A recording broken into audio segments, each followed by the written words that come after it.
But if you would let God get at you, this is a big, big area that He would like to have massive discussions with every single person in this room. But it requires a great deal of honesty and a willingness to let God get at previously shielded areas of your life that unknowingly affect you in ways beyond what you would ever imagine. So let's pray. Lord, we ask that you would search every one of us and see if there is a way within us that's a massive blockage between you and us, between you and me, in my heart and in my mind, and what I think. And we ask that your Holy Spirit would come in and be here in a very real and a very tangible way, searching every person's mind, searching every person's heart, revealing things, Lord, that are stopping you from being very, very close and very real to us. I don't know how much is on your heart, so we welcome you. Do you guys agree with that? Yeah. You do? That's good. That's good. Now I want to ask you a question. In all honesty, do you think that God finds it hard to love you? Yeah, you do. Okay. And that could be from one of two reasons. One, from something within your own head about who you think you are and what you're worth. Or from his point of view, the genuine difficulties that he faces in trying to love you. Because he is a parent, but he's a supreme parent in the sense that he wants to lift us up so that we might have all that he is and all that he has for us. So if you can get your mind around that the will of God for you is that he lifts you up so that you can have all of him. And you can have all that he has for you. So what are the blockages that he faces that stop that? And where do they lie? Why do many Christians, after coming to the Lord, live very broken, meaningless lives and grow very, very little? Why is it that so many of them bounce along the bottom? Is it because that's the will of God for them? Is it? No, it's not. So therefore, God's having difficulty loving them and bringing them all up, to bring all of himself to them, isn't it? And to a degree, that would be true of you. But the trouble is for you is that you're completely blind to actually what he has for you. Because the will of God, his original design for you, was that you would be loved by him, that you'd be known by him, and you would be defined by him with your worth, your value, your purpose, your destiny. But you've been defined by other things. And those other things have so twisted his character, twisted who you think you are and what your purpose is. And if you're not aware of those things, you can become a Christian, but nevertheless still be destroyed by the things you believe. So we want to go into those things, if you like. Okay? Now, I think that's all I'd like to share for now. It's basically that, God, you're being known by God. Hello! You're being loved by God. That's it. So this is the will of God for you. This is redemption. This is salvation. That you be known by God, that you be loved by God, and you be defined by God. And that is the best you'll ever be. And that's the most you could ever live up to and be, if you like. I want you to think about that. Anyway, You guys like stories? Cool. So I'm here to tell you a story about someone that maybe you guys could relate to a little bit. Is someone who really loves their neighbor's house. And so there was this man that loved his neighbor's house a lot more than his own house. And it's funny because apparently this guy never read Exodus 20 verse 17. It says, do not covet your neighbor's house, which is the 10th commandment. But this guy was a direct violation of the 10th commandment, literally word for word. And he coveted his neighbor's house and he wanted it more than anything in the whole wide world. And he'd approach the neighbor, can you sell me your house? Can you sell me your house? And this neighbor just wouldn't. He just didn't want to sell it. And eventually he was so persistent, just begging for years. And eventually the neighbor said, man, this guy's asking me so much. Okay, I'll sell you the house. But he cut him a little deal. He said, so I'll sell you the house, but there's one single condition. So you can have my house for that much money, but I'm going to nail a nail to the top of this door, and this nail, no, I'm not going to nail it, but the nail that is going to hang there, even though you own the entire house, whatever's on this nail is mine. So that nail is going to be forever mine. You can have the house, but the nail is going to be mine. And this guy's going, oh my gosh, I get my dream house. Yeah, whatever, who cares about a nail? So the sale went through, and about a year or so went by, and eventually the former owner came by and hung this putrefied carcass of a sheep on the nail. So you literally picture this nail up there and just a rotting sheep's corpse hanging, and it smells to high heaven, and it's absolutely shocking. And eventually the guy's kind of trying to make the best of things, and he's going through different doors to avoid the front door, and keeping the doors open in the house, trying to get as much airflow. But it's really starting to bother him, and flies are coming, and it's just smelling very bad, to the point where he just gives up and says, man, I'll just sell you back the entire house. And he sells the house back, and that's the end of the story. And it's the point of it is that we can become Christians and get a new heart and a new home, but there can still be things from our past, lies that we believe, that can still make a mess of your life, that can still be stinky and just stink.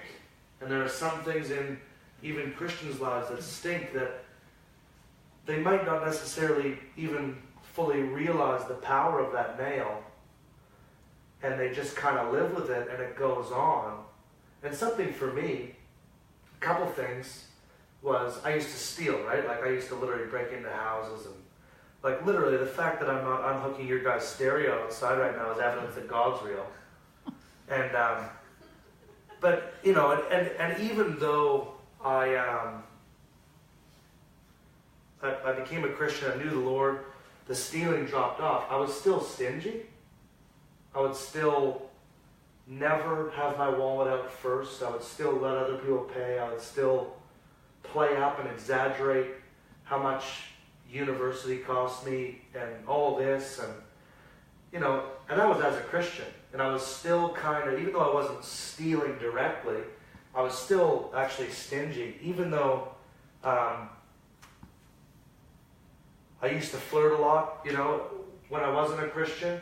And then when I became a Christian, the flirting just kind of changed to a little bit more classy.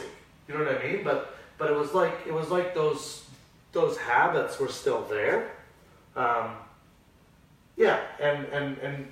quite literally,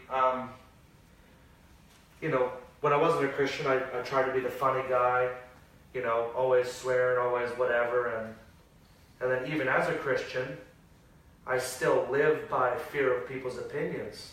And I people please in different ways, whether it be performance or, being a passionate Christian, evangelizing. And so it was just, and it wasn't until fairly recently that I realized that these things were in operation. And I've had a nail that I hadn't dealt with, and it was stinking up my whole life.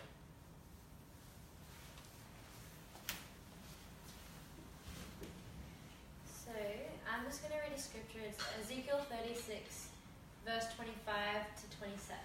If you guys want to jot that one down. I will sprinkle clean water on you, and you will be clean. I will cleanse you from all your impurities, from all your idols.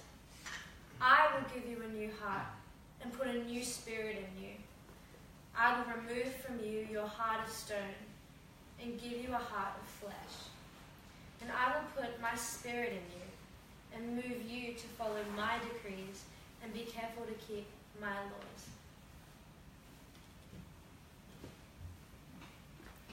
Alright, so I'm next, and I'm going to just be sharing a little bit. So that's a beautiful scripture that Imi's read out. It's talking about how God gives someone a new heart and gives someone a pure heart. So I've known God for about 10 years now, and when He got me real good. So what I mean by that is when I came to understand Him and I accepted Him, things changed quite quickly, quite rapidly. So I will describe a little bit about that. But the main point is that I loved Him very, very much, and I honoured God a lot. I'm not saying that I was absolutely perfect, but I was pretty close to it. No. I really loved Him. So I just wanted to be where God was, and I wanted to be in what He was doing, even if people that I loved dearly didn't want to follow that way. They didn't want to go along with that path. I just thought, you know what, I honour God, I respect Him, I love Him very much, and so I was pursuing Him. So in my baby Christian years, I was looking back and looking through my journals, and a lot of the letters that I was writing to God, it was just really cool. And so He was teaching me about all sorts of things. What I mean by that was I was learning forgiveness pretty quickly for people that had hurt me. I learned how to forgive. I was quite aware that living life is not doing it out from works. I'm not doing things in order to be accepted, but I'm doing things, I'm serving God because I am accepted. What else? Things about giving, things about hospitality. God was just downloading quite a bit. And so there were conversations, even like how to love someone who's ugly. Not like physically ugly, but in their heart that's just got like, and you know, they're just not nice, not kind, not loving, all that sort of stuff. So how to love them. And even He was teaching me how to handle me while I was with other people who would state that they're Christians, but they just, you know, acted like a Christian, but there was no heart there to love God. So I was learning, what is going on here? But I'm going to keep loving God, you know. So in that, I was going to a beautiful church, so church life was good. I was quite well respected and honoured there. Genuinely, I was flourishing in that community. And when service came up, so I would interpret for the deaf community. So if there was a sermon going on, I would interpret that. And what else? I was serving in the cafe with little Italian nonnas. It was honestly just such an enjoyable time, and I would do heart checks. Why am I doing this? Am I doing it for acceptance? But I would just, talk to God and go, I'm doing this all for you. I'm not wanting any recognition or anything like that. So with God, it was really beautiful. And before I left to the GC, I was asked to be one of the 3 youth pastors there. And so just giving you a bit of a picture of, I loved church life. I loved above everything God. And if he was to say, drop something, I most likely would drop it like a hot potato, just like, okay, it's if he was to put his finger on something, I would want to get there quite quickly. Even like with my dad, before coming to know God, my relationship with Dad was really sticky. Like, he didn't know my favourite colour. That seemed to really annoy me. Like, he doesn't even know me. And so when he would come home from work, God would just like tap me on the shoulder, going, "Go say goodnight to him." I'm like, there is no way I'm going to say goodnight to him. And so I would just shout it from the balcony, or once I would say goodnight to Dad like that, God would just like tap me on the shoulder and go, "Okay, now go downstairs and say goodnight to him." I'm like, "No, I'm not going to do that." But I eventually, and it led to, God just teaching me how to love my dad. Like, now give him a hug, tell him that you love him. And in that process, I really learnt how to love my dad beautifully. So he was teaching me quite a lot. And so God was, constantly on my mind. Life happened, so I got baptised. I finished my uni degree. I moved to the Gold Coast, so I was moving churches. I finished another degree. I started working. I was transitioning friendship groups. I started to establish core values within myself and how I want my life to be lived. I was growing in God. I was just having fun with the Lord in terms of just growing, and then Jesus was a suppressed memory came to my mind. So life was going real good, everything beautiful, and then one day, there we go. This memory packed full of hurtful things done, memories of very, very painful words said, and it came with a nice present of emotions, but present emotions. So not just emotions that were just way back then, but I felt them to like here and now when this memory came. And so I do remember that it was God bringing it to my mind, and that I was in a safe place to deal with it and unpack it. And what I usually say to people is that whatever God reveals, God will heal it. And so I understood that's what was going on. God had revealed something. He wanted to heal this memory, but here I am going, this is really real, really raw. I'm gonna hide. I'm gonna just avoid this. So the problem was that thought just stayed. That memory just stayed. It just stuck. It didn't go away. And so God started to help me connect why I behave the way I do today based on that significant memory or that significant event or previous events that happened in the past. And he was saying that I'm still kind of stuck back there in specific areas of my life. Is this can everybody understand what's being said? Yeah, cool. These particular events that I had remembered, it caused a stop in maturity in specific areas of my life. So I have kind of started to call it poor wiring. So poor wiring had developed way back when. and it led to specific, poor wiring. Yeah. P-double-O. Yeah. Yeah. And so this wiring, this, however you want to call it, thought pattern or core belief or whatever you want to call it, it led to behavioural issues. So just a few amongst many.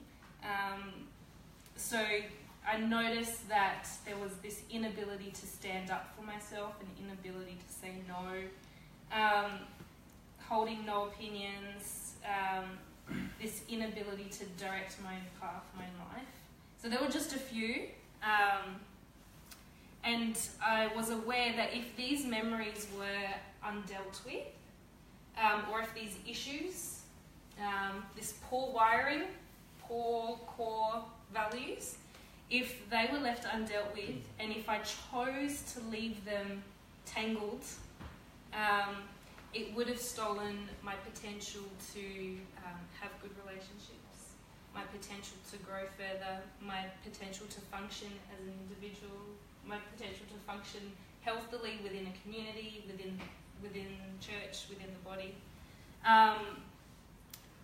If left undealt with, it would have completely messed up relationships, especially God-ordained ones.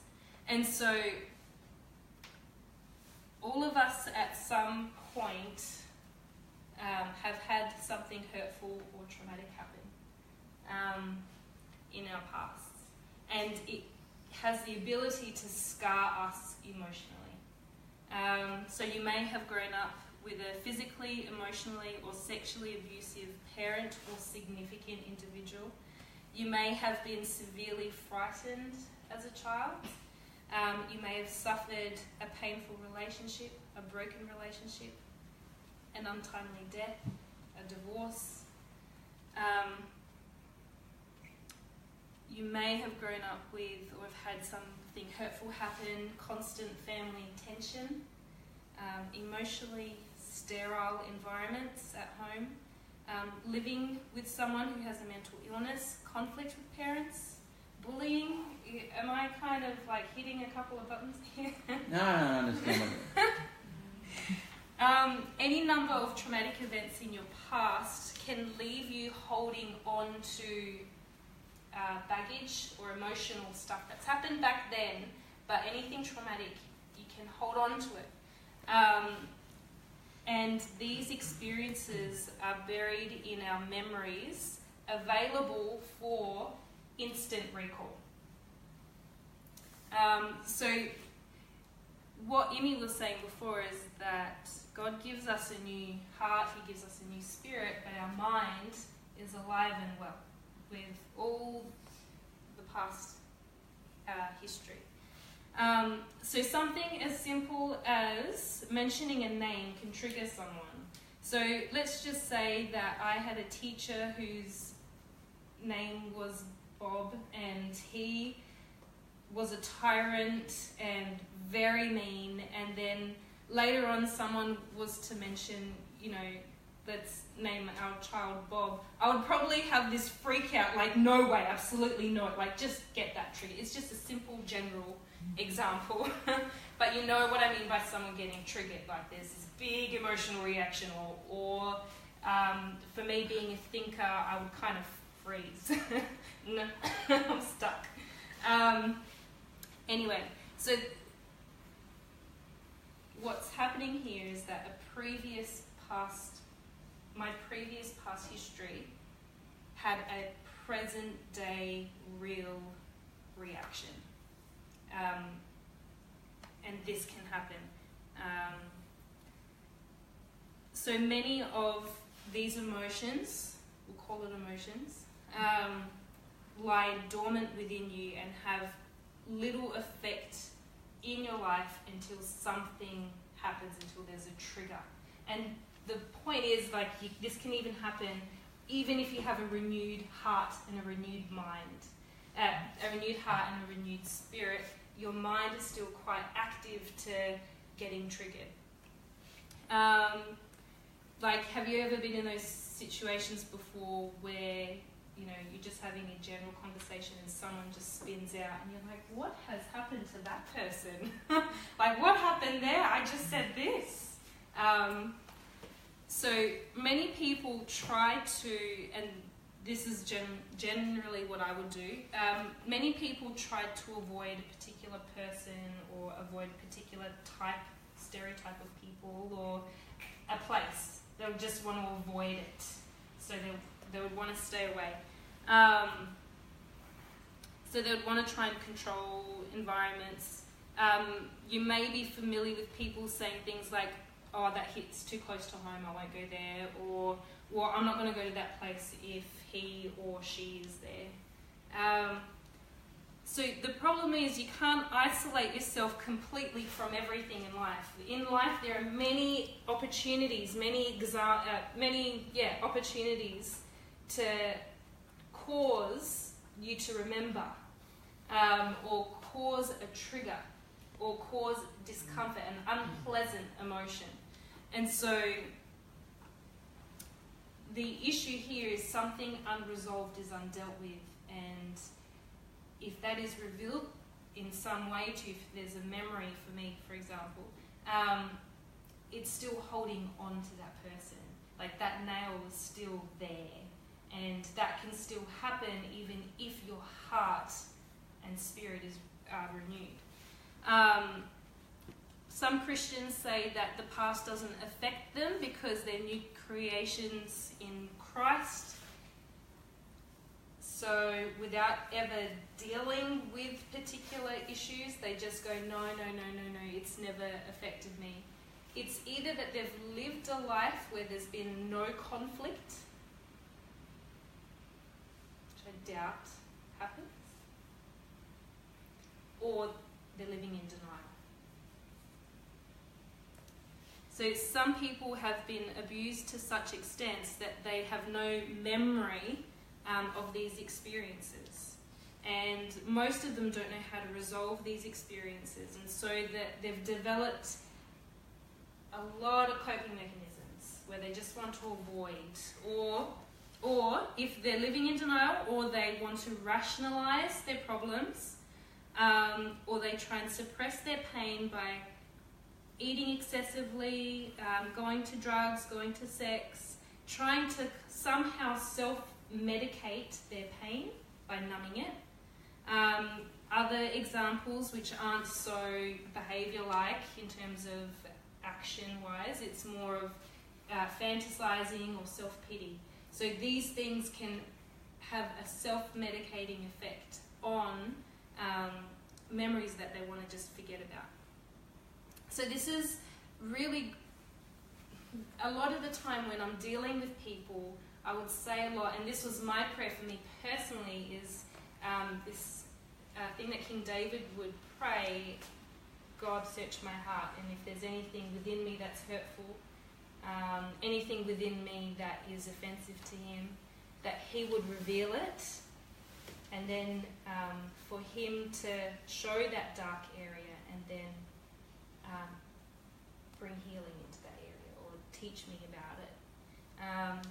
That's okay for that to still happen, even if the new life has come in, the life of heaven comes in. There is this process of renewing your mind, and this is the main thing that we're on about. So for me, I had this good awareness that from God that the lies that are in you are not you, and they're not of me either. So they're leaving a certain impression on me, these particular lies. For me, the particular lie was, so if I would experience anything good, or if I would experience, let's just call it that, anything good, there would be this thought that would come into my head, just who the hell do you think you are? As in, you think you're so good, don't you? That kind of lie. Now that's on a very, very deep level, but God was saying, you are out from this place, you have certain mannerisms, certain ways of life that I got to take out with you because it can't carry in with you into the next into the future or into specific environments. God is wanting to take that lie out so that you can prosper, so that you can live well. So that's just me. That's my stuff. But everybody has something that's happened in the past, whether it's been a hurt or a divorce or living in an environment where there's a lot of tension. And lies, the enemy would want to be placing in lies within your head, within your heart. So you could be looking at me going, oh, she's so wonderful, she's so lovely. Like, you wouldn't have anything to deal with. And I never saw it, but praise God that he did reveal these things and heal it. If not, I reckon I would be, I think, as Paul, Chucky, you want to be boxing, but he was like, okay, if these things were left undealt with, if you didn't choose the path or decide to seek God in this matter, it's just like you could be a church functioning Christian, but limping around in life. So doing well in church, well done, but other areas of life just failing constantly when he doesn't want that at all, but he wants me, if I'm not quite aware, to live a very healthy, flourishing life.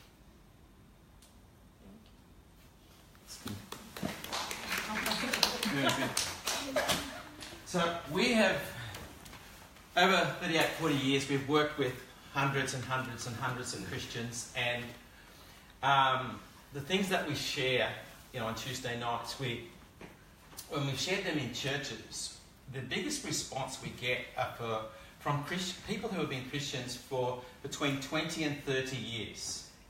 And this is how they would describe their life. I became a Christian, and then there was this. God's intention for them was obviously this, you know what I mean? But this was it. And all of them, without exception, said this: if I'd have known this back then, my life would have turned out very, very different. That's how important this stuff is. And we're not talking about one or two. We're talking about the majority of people who have been Christians for decades would say this was the missing truth for them that left them social. And the price that they've paid is a complete loss of potential, a complete loss of fruit, a shallowing out of their relationships, a minimalistic relationship with God, which is sort of barely knowing and being known. Let me ask you this question about your relationship with God. Seriously, how deep is it? To what depth could you say, I am known by him and I know him, and we have a significant depth together? And if you can't, this is the hidden area blocking you being able to not say that.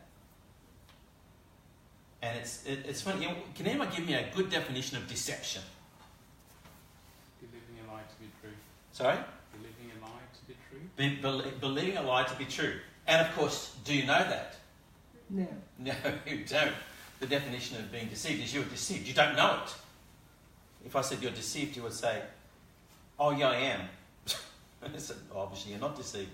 Or we're talking about different things here. Most of us have these really big lies that we've got nails in our life and stinking carcasses hanging off them, but we don't know it. We think that, well, that's just us. We just have to live that way. Or that's reality. That's the way it is. That's just life. That's just me. You know what I mean? Or we just keep responding and reacting with completely zero self-awareness. The more trauma that you've experienced, and unfortunately trauma has no memory. So for some people, it's just like it happened yesterday. So therefore, no, it's not the case because I barely know it. Well, that's because you put a big cap on it. But it's still very powerful and it works. As Kelly said, when you're triggered, bam, well, that's when you know, oh, this is still just there. Sometimes you don't know it, but you've got these massive go-tos. The stronger the go-to, the stronger the coping mechanism, the stronger the lie that is active, not passive in your life. That's a beautiful. Sorry. It's like I feel like a little kid about to go to sleep.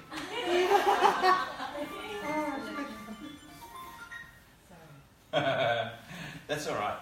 So you pay a huge price for coping mechanisms. Now, before you're a Christian, you get drunk and have drugs and you this or that. And when you become a Christian, they change. They become self-pity, secret sins, secret sexual addictions,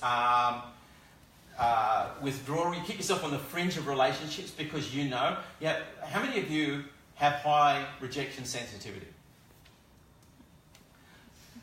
So you position yourself in relationships, preparing yourself for rejection, or you self-fulfill rejection by the way you respond to people because you perceive things a certain way because you've got this window that you look at relationships through that you're trained in when you were young. What sort of price are you going to pay for the rest of your life if you leave it that way? How have you set yourself up to love the person you love? How many of you like the thought that you're going to pass that baggage on to those that you love? That's a nice thought. We pay a huge price. We pay more than we want to pay, and it keeps us longer than we want to stay. And it takes us further in that direction. So there's an awful lot of reasons. And not only that, this stuff makes a complete mess of your church life. It's almost impossible not to perform to gain acceptance.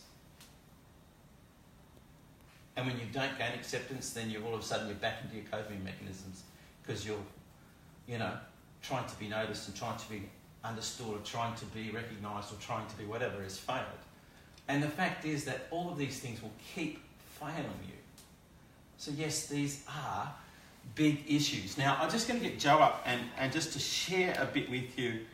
Obviously we've talked about what you stand to lose, and it is massive. I think the biggest loss is actually this. What God intends and what you're living, there's a huge gap. And what you can't see is creating the gap because the problem is not on God's side. And the trouble is that what's blocking this to you is unknown and you're deceived. And the reason we're putting these nights on is to try and put a little stick of gelignite into that to try and reveal and see if the Holy Spirit can't get them active inside of you to reveal some of these things. And as Kelly said, what he reveals, he hears. There are answers, and this is not the will of God for you. The will of God for you is to come into all that he is and all that he has for you. And he can do it. And there are answers, and they do work. And it's not you trying and failing. So Joe, let's get Joe up. Now Joe's got, and this is sort of like, there's two fights in this. One is to get the victory of moving onto this path, and then the one is staying on that. And once you're on this path, it's a little bit like a forever peeling onion of God revealing stuff. So Joe's got lies that he's discovered and the price he paid for those and how God's dealt with those. But then he's just, and he moves on. And of recent stuff, all of a sudden you can see, because you're there facing these things, whole realms of blessing open up to you. So, over to you. Yeah, God has a sense of humor because I'm actually now a teacher. And, but the biggest nail on the door with the hanging carcass of my life was a lie given to me by a teacher of mine, my grade 11 English teacher. And it's probably been the largest defining lie of my life. Like, even my mom and dad said I changed that after that. And it's actually funny. I was kind of struggling in English, and I wanted to become the president of the student council, or the school captain, as you'd call it here in Australia. And I started realizing, my marks in English aren't that good. Far out, I need to write the best assignment of my life, and I worked my tail off on this assignment. Like, poured in. I had to read 3 J.D. Salinger novels and 3 Fitzgerald novels, not including The Great Gatsby, because we had read that as a school. I would have poured in. I would have probably worked on this assignment for 100 hours. As a grade 11 student, that's a lot of time to pour into one single paper. And I remember, I was comparing World War I and World War II writing style and philosophy. Just a full-on, like, that was honestly probably the hardest assignment I've ever done, including my 4 years at uni. Honestly, and it was a grade 11. And I poured my soul into this thing, and I handed it in. And the teacher comes up to me the next day, I need to talk to you. You're not capable of this work. And I just remember going, that's funny because I did it, like, I'm actually a bright person, but, I get so bored because I get concepts quicker than anyone. So I do stuff to entertain myself and do the minimum. But this woman flat out just did not believe that I was capable of that work. And just flat out said, this is plagiarism. She said, I checked it in two different search engines for plagiarism checking, and I couldn't find anything, but I know you're not capable of this. My parents came in, challenged it, and the school was like, we're staying with our teacher. And so I got a 0 on that assignment, and it was the assignment that I poured my heart into. And then that mark made it so I couldn't run for school captain as well. So it was like this huge vote of no confidence by adults in my life. And the lie was, you're not capable, whether it be to be our president, to be our captain, to do this assignment. And even my mom and dad said that was the hardest knock I took as a kid. And that's when I really turned to alcohol heavily and stealing and all that. But it was interesting, even though that was a lie then, and even though I came to the Lord, I still actually somewhere deep down, even though it's a lie, it's just a stinking carcass hanging on a nail. And even though God had changed me, like Ezekiel 36, he took out my heart of stone. He put in a heart of flesh. He gave me a new spirit. He put his spirit in me. I was praying for people, seeing the sick healed. People didn't even recognize who I was. I went back and all my friends are smoking the same weed, sitting on the same couch, and they're going, who are you? And I'm going, God's real, and things are changing. But again, even though Imogen already said this, in Ezekiel 36 it says that you don't get a new mind. Like, that's the one thing that you're not given. And even though I was saved, I was doing this stuff, that lie of I'm not capable, I'm the wrong person for this job, I'm not a good candidate, that lie was still so strong in my belief framework that I lived my entire life to try to prove it wrong as a Christian. And whether it be, and because I do have a sharp mind, I know the Bible back to front. I'm passionate. I was a preacher. I was getting all these opportunities to speak, and I remember just started, I think, pure motives, but then eventually I started getting a lot of good feedback from my preaching, and that felt really good. And then I would feed off it, going, what'd you think of this sermon? Because I know they thought it was awesome, but I wanted to hear it, so that it would reverse the message. And even though I'm, preaching these amazing messages about God, it was funny how that same belief that I want to prove this lie wrong, and if you believe that I'm capable, if you believe that I'm an amazing person, then if enough people can believe this, then maybe I'll believe it. But the whole time I was believing a lie. The whole time. Flirting, the same thing. It was crazy. So part of me felt deep down like I wasn't capable to be a good husband. But I wanted girls to like me. You know what I mean? So I'd flirt with a girl just enough till she was interested. And then I'm like, oh, that's all I want. You know what I mean? Like, she's telling me, whoa, my life is, whoa, like, I could be capable of a relationship. She sees value in me and and I would flirt, and even though I had no intention of starting a relationship, I would do those things to try to feel better about who I was. As a Christian, clearly living in a way, not believing what God says about me, but believing the carcass on the doornail. Even evangelism, it started up here just going, this is in the Bible, let's go pray. But then people are going, oh my gosh, you're the most bold person I've ever met. How do you just approach people in Woolworths? Did you just pray for that person in Kohl's?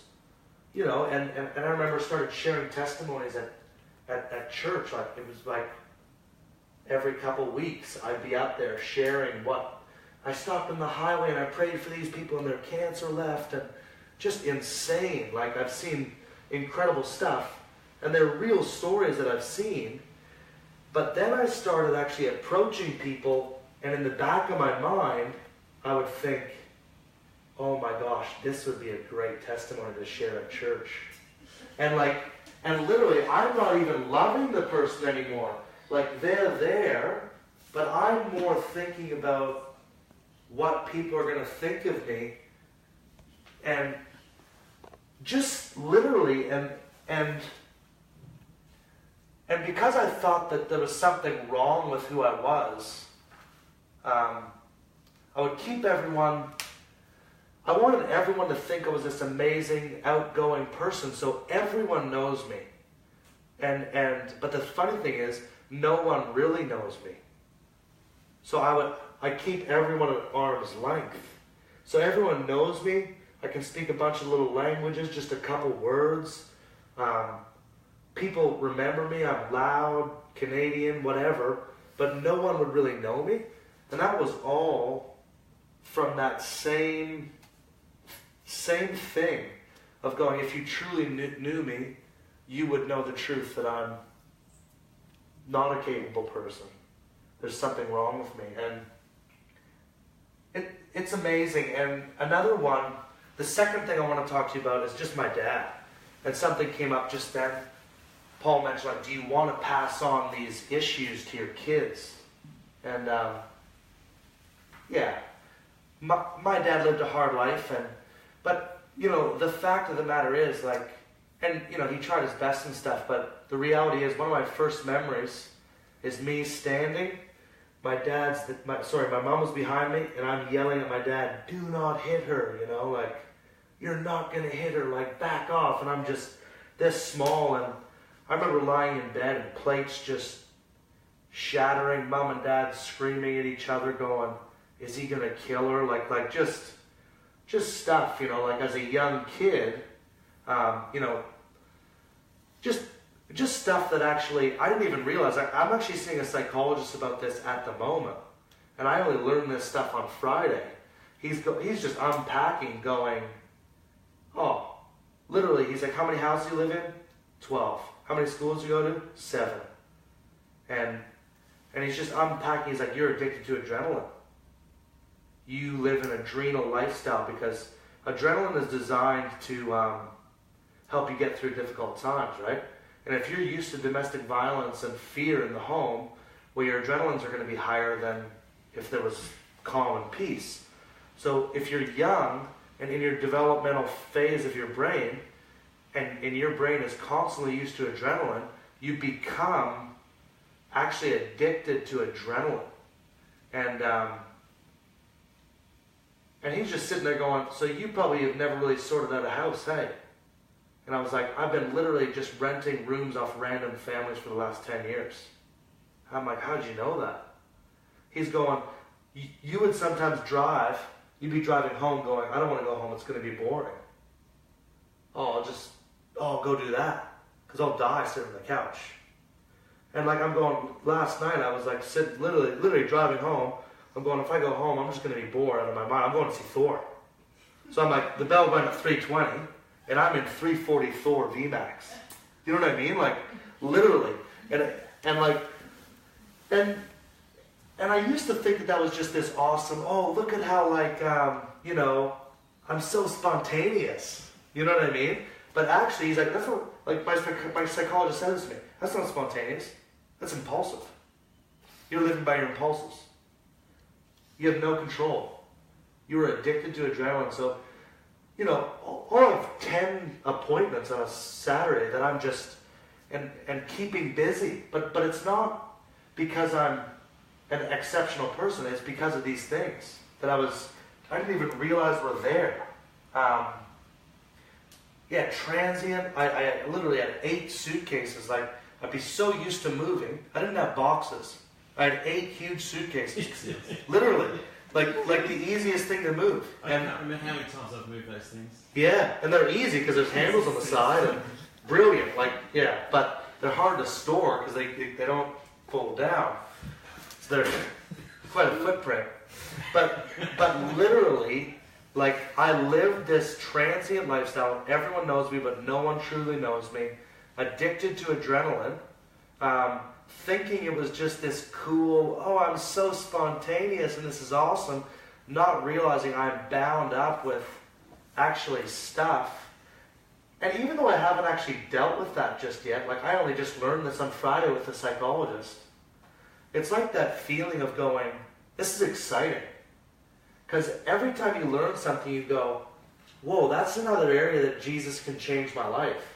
But until you actually realize that there's a nail, it's like, why would you go to God about it? Or why would you wrap your faith around it? And that's the huge major that I've so appreciated, seeing clearly. Because once you can see, then you can actually believe and wrap your faith around and pray and ask Jesus to do an amazing work in you. And then you're actually walking in victory when God actually does those things and moves. So that's my story. I mean, I could talk about a billion more things, but that's really the crux of it. I'm a man in progress, and if you start realizing there's things in you that are destroying you, that's a good thing. That's amazing. Because that's the way you can get free. And it's not meant to be this thing of, oh, you got so much junk, you suck. It's not that. It's literally going, hey, there's stuff that's killing you. It's not what you know that's killing you. It's what you don't know. We're going to take a break. How long? 5 minutes. Get a tea. We'll be back.